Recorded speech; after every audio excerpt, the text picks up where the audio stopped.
Então, pessoal, na aula passada a gente vinha falando aqui sobre hibridização, né? Então vamos fazer uma pequena retomada para que possamos lembrar de algumas ideias, né? O que é hibridização, né? A gente sabe que hibridizar significa mistura, né? E no caso aqui é a mistura de orbitais, né? Essa hibridização vai permitir com que o átomo ele faça mais ligações, né, do que ele poderia. E isso vai sim aumentar a sua estabilidade. Ou seja, a quantidade de orbitais que serão misturados vai ser exatamente igual à quantidade de orbitais formados. Se misturamos um orbital S com um orbital P, os orbitais formados híbridos serão outros dois orbitais do tipo sp. Se misturássemos um S, né, com dois P's, teríamos ali uma fusão de um S, dois P's, teríamos o quê? Três orbitais do tipo sp2, porque são dois orbitais P, né? Então sp2, beleza?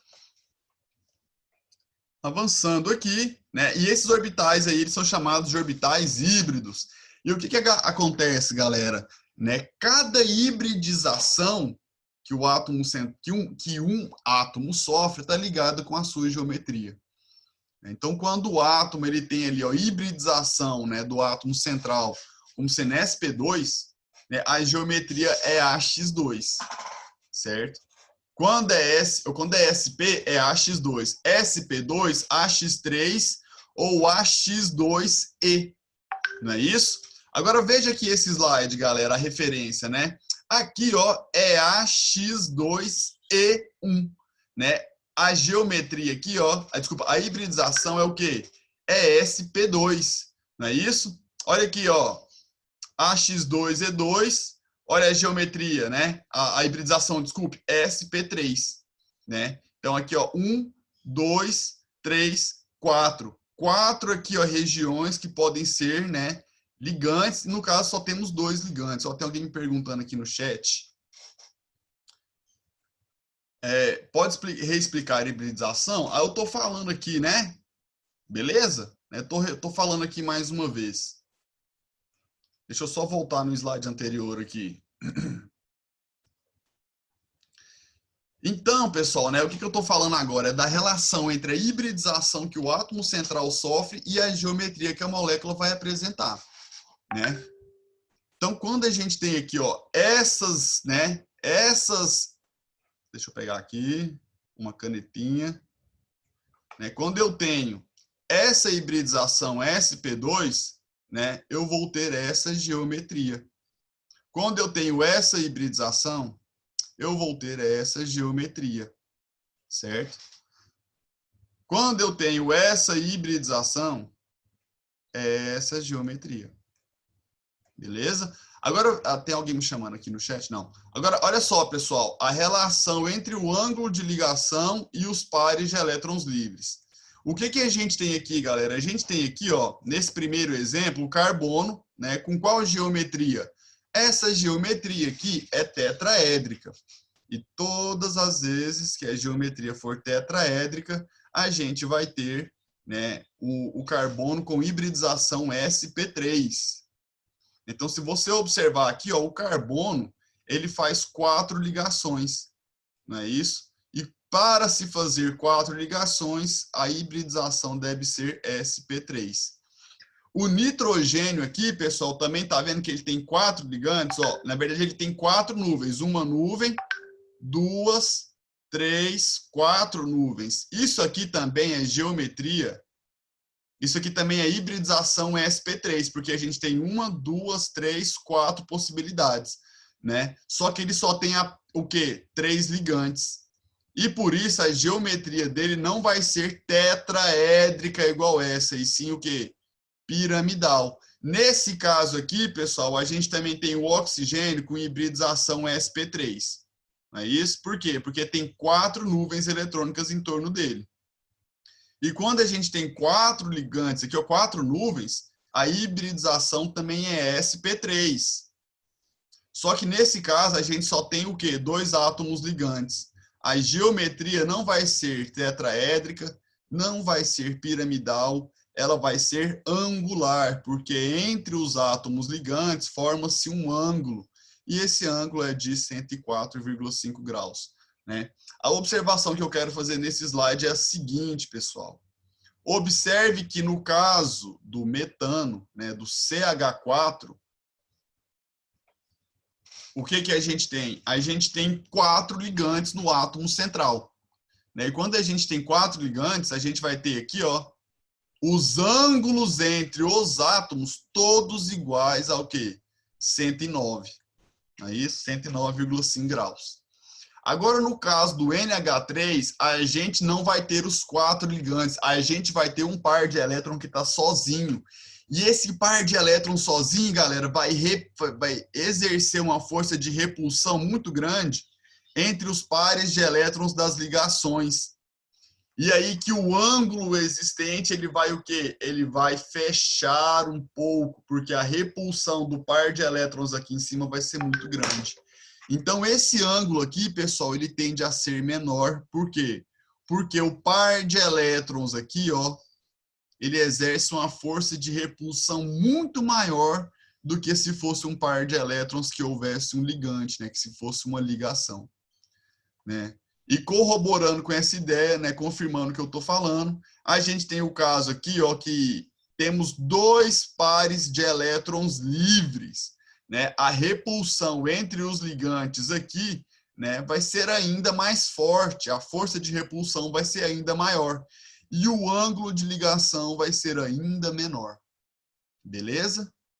Então esse slide aqui, né, traz essa ideia dos ângulos de ligação e os pares de elétrons livres. Quanto mais pares de elétrons livres, menor o ângulo de ligação, né, entre os ligantes. Então, a gente tem aqui, pessoal, alguns ângulos, né, e as referidas geometrias moleculares. Quando a geometria é linear, né, o ângulo que existe entre os átomos é de 180 graus. Na geometria trigonal plana, né, que é o caso do BF3, né, o boro aqui no centro com outros 3 flúors ligados ali, né, a gente vai ter o quê? Uma geometria trigonal plana e o ângulo de 120 graus. Já no CH4, que é o metano, né, no CH4 a gente vai ter o carbono aqui no centro e 4 ligantes, e o ângulo entre esses ligantes é de 109,5 graus. Professor, eu tenho que gravar esses ângulos? Olha, galera, é o seguinte, eventualmente tem questões de VOF que aparecem sim essas peculiaridades, né? Então, às vezes faz sentido sim, né, que vocês guardem esses valores. Recomendo que sim, que guardem, tá bom? E aqui no caso, né, da geometria bipiramidal, né, no caso aqui, o PCl5. Né, o PCl5 ele vai ter essa estrutura, né, o fósforo aqui no centro e 5 cloros em torno dele.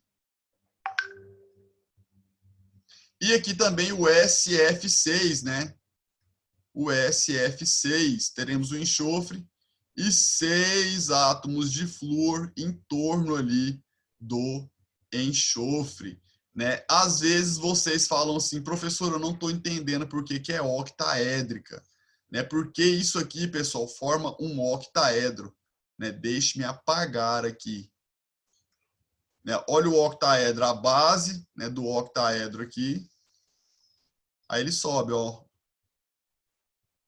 uma pirâmide para cima e uma pirâmide aqui para baixo. Beleza?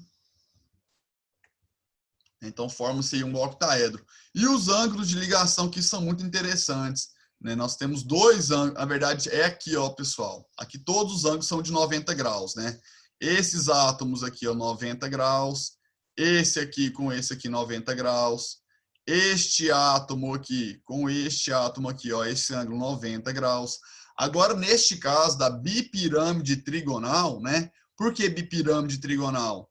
Nós temos uma pirâmide de base triangular para cima e uma aqui para baixo, né? Então, bipirâmide trigonal, 2 pirâmides de base trigonal. Nesse caso, galera, a gente tem estes átomos da vertical fazendo um ângulo de 90 graus com os átomos do plano, né? O que eu estou querendo te contar? Que esse átomo da vertical e esse átomo aqui da vertical, né? Esses dois aqui, eles estão fazendo 90 graus com os átomos que estão aqui, ó, neste plano, certo? Então, esse átomo, ele faz 90 graus aqui, ele faz 90 graus aqui, não é isso? Esse átomo aqui, ó, e esse aqui também são 90 graus, não é? Agora, entre os átomos que estão no plano de 3 átomos aí, né, nessa base da pirâmide, o que a gente tem? Esse ângulo e esse ângulo, né, este ângulo com este ângulo e este ângulo, eles são ângulos referentes a um triângulo, né, equilátero. Então, os três aqui têm um valor de 120 graus. Beleza? Tá bom? Vamos adiante. Ó, alguém está me chamando aqui, deixa eu ver. Pode, professor, cada bolinha é um orbital, né? Olha só, galera, não, nesse caso aqui não. Nesse caso aqui, né, por exemplo, isso aqui é o átomo central. Né? Esse de vermelho aqui é o átomo central e esses aqui, ó, são os ligantes. Né? Então, esse átomo de vermelho é o átomo central. E as bolinhas aqui, ó, cinzinhas, são os ligantes, né? E cada barra dessa aqui é uma ligação. Certo? Onde que é os pares de elétrons livres na figura? Bom, o que acontece, né? Professor, onde que aqui pode ter par de elétron, galera? Qualquer uma dessas posições que os ligantes ocupam, qualquer uma dessas posições aqui, galera, qualquer uma das posições dos ligantes pode ter um par de elétrons. Qualquer uma das posições pode ter um par de elétrons. Beleza? Só que aqui, pessoal, a gente não está tratando, né, com par de elétrons. A gente está falando que tem átomos ligantes em todas as regiões aqui. Né? Todos os átomos estão ligantes. É importante que vocês lembrem, galera, né? Igual, deixa eu representar isso que eu vou falar aqui, que aqui está muito legal. O que é geometria molecular? O que é geometria molecular? Galera, é o arranjo dos átomos na molécula. Dos átomos. Existe uma diferença entre a geometria molecular, né, e a quantidade de nuvens. Porque se a gente observar esses 3 exemplos aqui, né, o que eu estou chamando de nuvem e eletronuvem? Nuvem, né? A nuvem eletrônica é uma ligação simples, ela pode ser uma ligação dupla, ela pode ser uma ligação tripla, ou ela pode ser um par de elétrons, né? Ou também um elétron sozinho. Então, nesse caso aqui, pessoal, ó, é como se aqui fosse um par de elétrons, aqui um par de elétrons, aqui um par de elétrons, né? Ou seja, eles vão repelir-se. O que eu estou querendo dizer aqui, galera? Todos os 3 casos, a gente tem 4 nuvens, não é? 1, 2, 3, 4. Olha aqui, ó. 1, 2, 3, 4. 1, 2, 3, 4. Todos eles têm 4 nuvens eletrônicas. A gente pode falar, pessoal, que as nuvens eletrônicas, elas estão organizadas como um tetraedro. Só que a geometria molecular não está falando de nuvem eletrônica. A geometria molecular está falando dos átomos. Nesse caso aqui, todas as nuvens estão ocupadas por átomos. Então, nesse caso, a geometria ela é sim tetraédrica. Agora, nesse caso aqui, é tetraédrica? Não. Por quê? Porque os átomos só estão nessas posições. Aqui em cima, o que é que eu tenho? Aqui em cima eu tenho um par de elétron livre. Então, os átomos não estão organizados como um tetraedro, e sim como uma pirâmide. Aí é que a geometria já é piramidal. E nesse caso aqui, pessoal, né, as nuvens eletrônicas são organizadas como um tetraedro. Mas os átomos, eles estão ligados como se fosse o quê? Né, como se estivesse formando um ângulo entre eles, né? Olha aqui um átomo, aqui outro átomo, entre eles tem um ângulo, né? Então, a geometria aqui é angular. Muita atenção para este detalhe. Olha, estão falando aqui, ó, se não tiver sendo feita nenhuma ligação no lugar de um ligante, vai ter par de elétrons livres? Pode ter, né? Pode ter, beleza? E pode não ter também. Isso vai depender de cada molécula, beleza, galera? Então, vamos avançando aqui. E é o que eu acabei de falar, estava nesse slide, né, galera? A geometria eletrônica diz respeito a quê, galera? Diz respeito a essa ideia aqui, ó,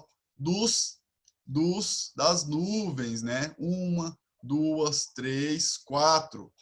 Né? E a geometria molecular diz respeito aos átomos, então muita atenção para isso, né?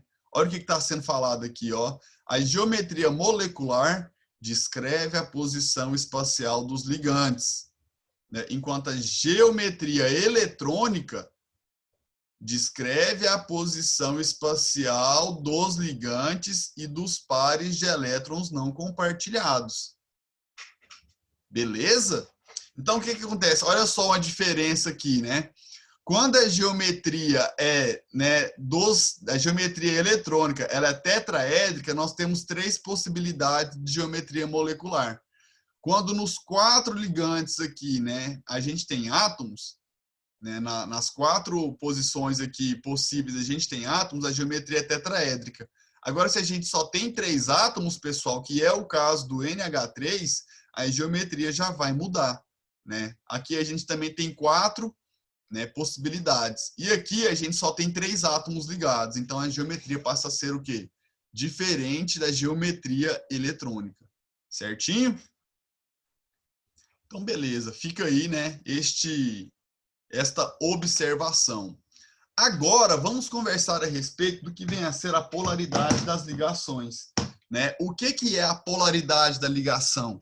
Né? Diz respeito ao seguinte, queridos. O que é? Vocês lembram o que é eletronegatividade? Eletronegatividade. Quem lembra disso? Sobre aquela propriedade periódica? Né? Quem lembra do conceito? A eletronegatividade, pessoal, ela diz o seguinte, que um átomo, em uma ligação química, ele vai ter a tendência de atrair os elétrons mais para perto de si do que um outro átomo. Muito bem, João Vitor. João Vitor falou aqui, ó, capacidade de um elemento de atrair os elétrons para perto de si. Não é isso? Exatamente isso, né? O que vai acontecer, galera? Se a gente tiver átomos ligados aqui, ó, um com o outro, o que esse traço está indicando? Né? Aquele traço está indicando que aqui tem um compartilhamento, né, de elétrons. Não é isso, turma? Sim, é isso aí. O que acontece? Entre os dois aqui, por serem átomos diferentes, eles terão eletronegatividades diferentes. Ou seja, um dos dois vai atrair o par de elétrons mais para perto de si. E quem é que vai fazer isso? É quem é o átomo mais eletronegativo. E aí que entra aquela fila, aquela sequência, né, que o Henrique falou que lembra. Lembro só da sequência, né? Qual é a sequência? Né? Vocês sabem de cabeça, é aquela, ó. Hoje, opa, desculpa. Fui ontem no Clube Brasil e só comi pão hoje, né? Aqui o mais eletronegativo e aqui o menos eletronegativo. Então é crescente da direita para a esquerda. Olha só, aqui nessa posição a gente tem o iodo. E aqui a gente tem o hidrogênio. Quem é mais eletronegativo, iodo ou hidrogênio? Viva! Você acertou, você que respondeu o iodo. Né? Então, galera, o que acontece? Né? Esse par de elétrons aqui, ó, da ligação, ele vai tender a ficar aqui, ó, mais próximo de quem? Mais próximo do iodo. Ou seja, a gente vai ter uma polarização dessa ligação. Porque o par de elétrons agora fica mais perto do iodo. Então, a gente diz que em torno do iodo vai gerar uma densidade de carga mais negativa. E aqui uma densidade de cargas mais positiva, certo? Ou seja, na molécula de HI, a gente vai ter a formação de polos, galera. Por quê? Porque o átomo de iodo ele é mais eletronegativo do que o átomo de hidrogênio e o par de elétrons tende a ficar mais perto dele, né? igual eu já disse anteriormente, aqui no iodo forma-se uma região com densidade de carga negativa e aqui vai formar uma região com falta de carga negativa, né? Uma densidade de cargas positiva. Beleza, professor? O que é isso aqui que o senhor está desenhando? É a letra grega delta minúsculo. Ela representa essa densidade de cargas. Beleza? Então, agora você tem que me falar o seguinte, né? Se eu tiver aqui, ó,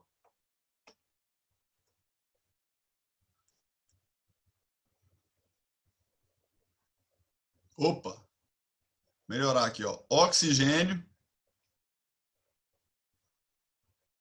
ligado com oxigênio O2. Por gentileza, por gentileza. Qual dos dois oxigênios é mais eletronegativo? Boa, Arthur. Arthur respondeu na lata aqui, ó. Nenhum, professor. Galera, eles não são oxigênio? Se são o mesmo elemento, a mesma eletronegatividade. Então, o oxigênio vai atrair os elétrons para cá e o outro vai atrair os elétrons para cá. Nesse caso, galera, vai ter formação de polo? Não vai, né? Então, essa ligação, quando os átomos são iguais, a ligação é apolar. Cuidado com a capivarada. A ligação, ela é apolar. Por quê? Porque os átomos são iguais e, neste caso, a eletronegatividade é a mesma. Beleza? Então, nesse slide aqui, está sendo dito esta informação, né? Quando os átomos são diferentes, a ligação é polar. E quando os átomos são iguais, a ligação vai ser o quê? Apolar. Beleza?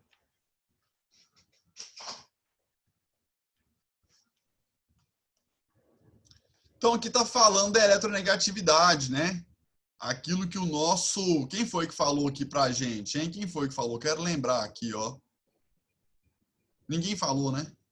Falou, foi o Arthur. É a tendência de um átomo de ganhar elétrons. É perto disso, né? São os átomos que atraem os elétrons para perto de si. Não é, galera? Quando vai fazer uma ligação, né? Então, queridos, né, já sabendo dessa ideia do que vem a ser eletronegatividade, vamos falar a respeito da polaridade de ligações aqui com mais propriedades. Olha só. Em ligações covalentes que envolvem átomos diferentes, ocorre uma distribuição desigual de densidade eletrônica na ligação, devido à diferença de eletronegatividade existente entre os átomos que estão unidos. É verdade, a gente já conversou isso aqui, né? O que acontece? Ó, o átomo da ligação que possui maior eletronegatividade adquire uma densidade eletrônica, desenvolvendo, portanto, uma carga parcial negativa, né, que é o deltinha minúsculo com sinal de menos. Não é isso? E o átomo com menor eletronegatividade vai adquirir uma carga parcial positiva, certinho? Em função dessa menor densidade eletrônica. Então, pessoal, quando os átomos ligantes são diferentes, a ligação é polar, né? Ser polar significa que vai haver uma carga parcial mais positiva de um lado e uma carga parcial mais negativa do outro, né? Do lado do átomo mais eletronegativo, a carga parcial fica sendo o quê? Negativa. Beleza? Então, né? Discutindo aqui o que a gente havia conversado antes. Olha o que acontece aqui, ó. Isso ocorre, por exemplo, nas moléculas de HCl e H2O, né? A gente vai ter aqui, ó, pessoal, né, o cloro como elemento mais eletronegativo neste caso, não é? Então, aqui uma densidade de carga mais negativa, uma carga parcial negativa, né? E aqui no hidrogênio, uma carga parcial positiva. Já na molécula de H2O, a mesma ideia, né? Aqui, ó, carga parcial positiva, porque o hidrogênio é menos eletronegativo. E aqui uma carga parcial negativa devido a essa ligação e outra devido a essa, né? Então, podemos dizer que duas cargas parciais negativas aqui, né? Em torno do oxigênio. Agora veja aqui, pessoal, a polaridade da ligação é representada por um vetor denominado momento de polo, certo? Direcionado a uma extremidade positiva para negativa, né? Então, quando a gente escreve aqui, galera, o HCl, como é que a gente escreve aqui o momento de polo? Professor, o que é momento de polo? Olha, acabei de mostrar, ó, é aquele mizinho ali, né? É o momento de polo ou momento dipolar. Esse vetor, pessoal, né, que representa aí a polaridade, igual está escrito aqui, ó, ele sai da positiva para a negativa, da extremidade positiva para a negativa. Qual que é a positiva aqui, ó? Não é o lado aqui do hidrogênio? Então, o nosso vetor, pessoal, ele parte do hidrogênio e vai em direção ao cloro, né, que é onde está a carga parcial negativa. Não é isso? E nesse caso aqui da água, pessoal, ó, do positivo para o negativo, né? Aqui, ó, do positivo para o negativo. Galerinha, vocês sabem muito mais do que eu sobre o que? Vetores. Se eu tenho um vetor apontando para essa direção aqui, ó, e outro vetor apontando para essa direção aqui, como é que a gente monta o vetor resultante? Né? A gente pode unir aqui, ó, as extremidades, né, os fundinhos das duas setas, não é isso? E montar aqui, ó, um paralelogramo, né? Fazer aqui, ó, o paralelogramo, né, galera? Sim. E aí teremos um vetor resultante, né? Que vai ter um valor, não é, pessoal? Sim. Aí eu posso te fazer uma pergunta? Eu tenho esse caso aqui, beleza? E tenho esse caso aqui, ó. Um vetor para cá e um vetor para cá. Eles têm o mesmo módulo, viu, pessoal? Qual que é o vetor resultante aqui? O vetor resultante aqui vai ser igual a quanto? Quanto que vale o vetor resultante aqui? Esse puxa com 10, esse puxa para o outro lado com 10. Dá zero, né, galera? Nesse caso aqui, o vetor resultante vai dar zero? Fala comigo, bebê. Nesse caso, não, né, pessoal? Então, né, nesse caso aqui, o vetor resultante não vai ser igual a zero, né? Então, olha só o que a gente vai falar agora, queridos.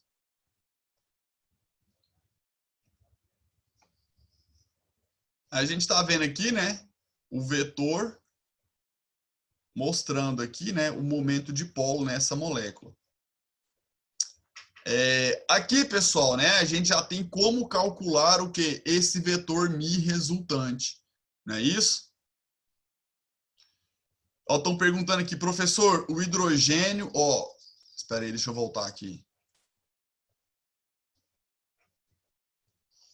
Professor, o Cl é mais polarizado que o hidrogênio, né? O que significa ser mais polarizado?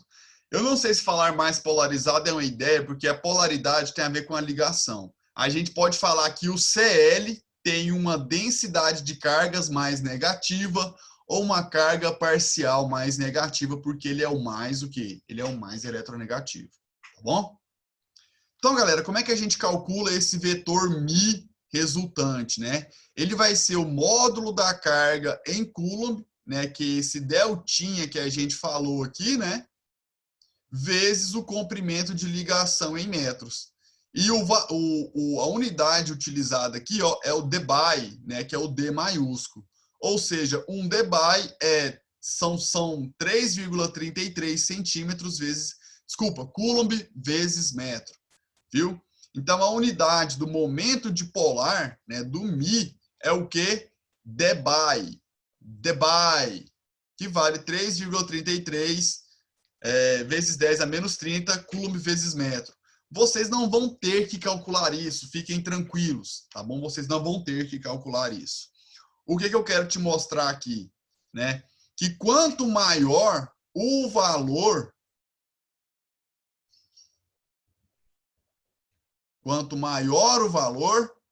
mais polar é a ligação entre os átomos.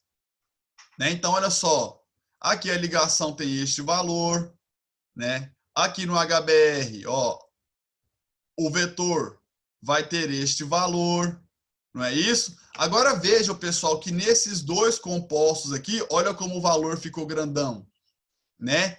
E olha outra peculiaridade. Nesses valores aqui, pessoal, né, o que, que a gente tem? A gente tem uma diferença de eletronegatividade relativamente pequena. Ou seja, esses compostos, eles sim têm o quê? Um caráter de ligação covalente, né? E aqui, pessoal, esses dois, olha só, o valor da diferença de eletronegatividade é muito grande, né?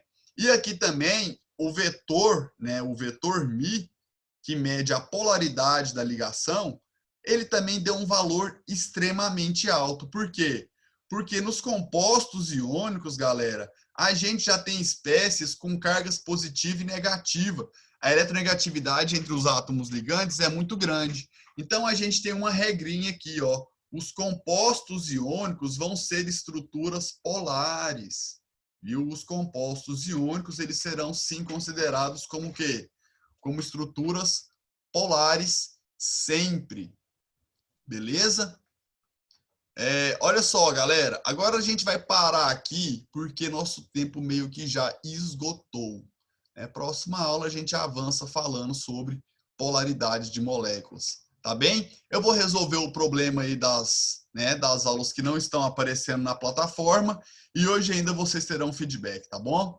No mais é isso. Muito obrigado pela atenção, muito obrigado, Lu, pelo suporte e até semana que vem, galera. Um abraço a todos. Valeu!